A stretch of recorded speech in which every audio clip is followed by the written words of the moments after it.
ఇక కోదండరాంపై టీఆర్ఎస్ నేతలు చేసిన కామెంట్స్ కరెక్ట్ కాదంటున్నారు తెలంగాణ వాదులు. గతంలో జేఏసీలో పనిచేసిన నేతలు కొందరు గన్ పార్క్ దగ్గర నిరసనకు దిగారు. టీఆర్ఎస్ నేతల తీరును విమర్శించారు. గన్ పార్క్ దగ్గర గులాబీ నేతల తీరుకు వ్యతిరేకంగా నినాదాలు చేశారు. ఆధిపత్య అహంకారంతో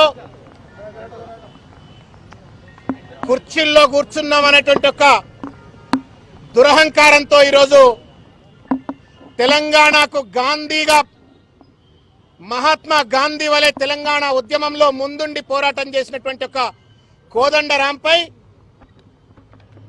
టిఆర్ఎస్ పార్టీ ఇవాళ మంత్రులుగా చలామణవుతున్నటువంటి కొంతమంది దొంగలు దోపిడిదారులు గంగిగోవు లాంటి ప్రొఫెసర్ జయశంకర్ మీద ప్రొఫెసర్ కోదండరాం గారి మీద తొడేళ్ల లెక్క దాడి చేయటాన్ని అమరవీరుల స్తూపం సాక్షిగా మేము ఖండిస్తా ఉన్నాము. 1500 మంది ఆత్మలు ఈరోజు పైన ఉండి ఏడుస్తా ఉన్నాయి. తెలంగాణ 4 కోట్ల మంది ప్రజల యొక్క విముక్తి కోసం తన ప్రాణాన్ని ఫనంగా పెట్టి దాదాపు 4-5 సంవత్సరాల పాటు నడి రోడ్డు మీద కాళ్లకు గిల్లలు కట్టుకొని తిరిగినటువంటి ఒక పోరాటం చేసినటువంటి ఒక కోదండరామును తెలంగాణ ద్రోహి అయినటువంటి ఒక తలసాని శ్రీనివాస్ యాదవ్ తిడుతూ ఉంటే పైన ఉన్నటువంటి ఒక అమరవీరులు కళ్లలో నుంచి నీళ్లు గారుస్తా ఉన్నారు. ఆ నీళ్లు ఇవాళ వర్షంగా పడతా ఉన్నాయి. ఈరోజు కడియం శ్రీహరి చంద్రబాబు నాయుడుకు చెంచాగా పనిచేస్తూ కేసీఆర్ నేమో శివలింగం మీద తేలు లాంటి వాడని దూషించినటువంటి ఒక దుర్మార్గుడు కోదండరాం మీద దాడి చేస్తా ఉంటే ఆ ఆత్మలు ఈరోజు ఘోషిస్తా ఉన్నాయి. ఆ ఆత్మల పక్షాన 4 కోట్ల మంది తెలంగాణ ప్రజల పక్షాన మేము ఈరోజు కోదండరాం గారిపై టిఆర్ఎస్ పార్టీ తొడేళ్లలా చేసినటువంటి ఒక దాడిని ఖండిస్తూ నిరసిస్తూ ఇక్కడ మేము మౌన దీక్ష చేయటం జరిగింది. మేము ఒకటే ప్రశ్నిస్తా ఉన్నాం టిఆర్ఎస్ పాలక వర్గాన్ని, ఇదేమైనా కల్వకుంట్ల దేశమా? ఇదేమైనా కల్వకుంట్ల దేశమా లేకపోతే భారతదేశ ప్రజాస్వామ్యంలో అంతర్భాగమా అని చెప్పని మేము అడుగుతా ఉన్నాం. భారత రాజ్యాంగంలో ప్రశ్నించే హక్కుంది, ప్రతిపక్షానికే కాదు పౌరుడికి కూడా హక్కుంది.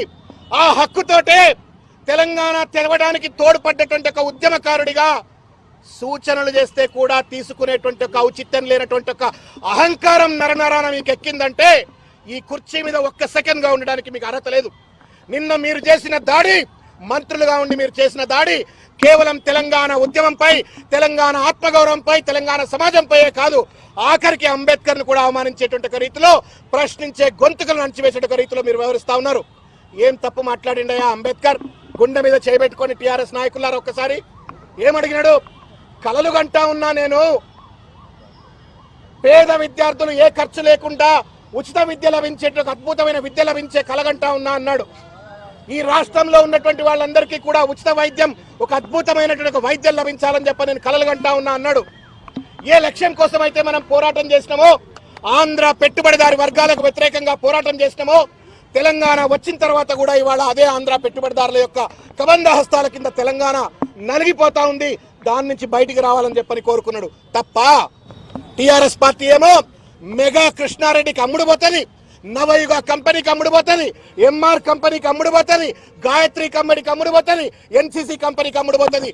2 లక్షల కోట్ల రూపాయల ప్రాజెక్టులు కడుతూ కమిషన్లు దండుకుంటూ ప్రభుత్వాన్ని ఈరోజు ఆంధ్ర కాంట్రాక్టర్ల కాళ్ల దగ్గర తాకట్టు పెడితే రక్తాన్ని మరిగించి పోరాటం చేసినటువంటి ఒక తెలంగాణ ఉద్యమకారుడు కోదండరాం ప్రశ్నించకుండా నిద్రపోతాడా అని చెప్పని ఈరోజు టీఆర్ఎస్ పార్టీని మేము అడుగుతా ఉన్నాం.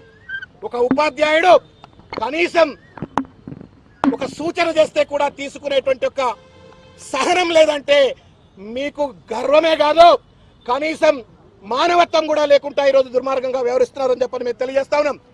చివరిగా ఒక విషయం చెప్తా ఉన్నాం. వినాశకాలే విపరీత బుద్ధి.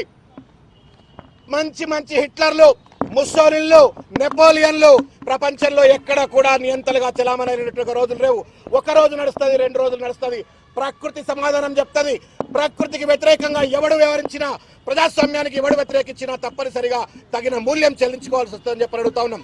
ఏమడిగినారు వాళ్ళు? అణచివేత గురవుతుందన్నారు. ఇవాళ కనీసం చిన్న దీక్ష చేసుకోవాలంటే కూడా పర్మిషన్ ఇవ్వలేని పరిస్థితి కనబడతా ఉంది. ఈరోజు ఎన్కౌంటర్ల మీద మీరు దాడులు చేస్తా ఉన్నారు, పోలీసులతోటి అణచివేసే ప్రయత్నాలు చేస్తా ఉన్నారు. దొంగ జీవోలు పట్టుకొచ్చి ఈరోజు తెలంగాణ కోసం పోరాడినటువంటి రైతన్నలను ఈరోజు మల్లన్న సాగర్ కావచ్చు, కిష్టాపూర్ కావచ్చు, రకరకాల ప్రాంతాల్లో దాదాపు 1,00,000 ఎకరాల భూముల్ని అప్పనంగా దండుకొని ఈరోజు కాంట్రాక్టర్లు కట్టబెడుతున్న పరిస్థితి చూస్తా ఉన్నాం. ఈ వైఖరిని ప్రశ్నించొద్దా అని చెప్పని మేము అడుగుతా ఉన్నాం. మీ యొక్క తప్పిదాలని సరిదిద్దుకోండి, లేకపోతే మరో ప్రజా ఉద్యమం వస్తుంది, మిమ్మల్ని గద్దె దింపేంత వరకు తరిమి కొడతారని చెప్పని తెలియజేస్తా ఉన్నాం.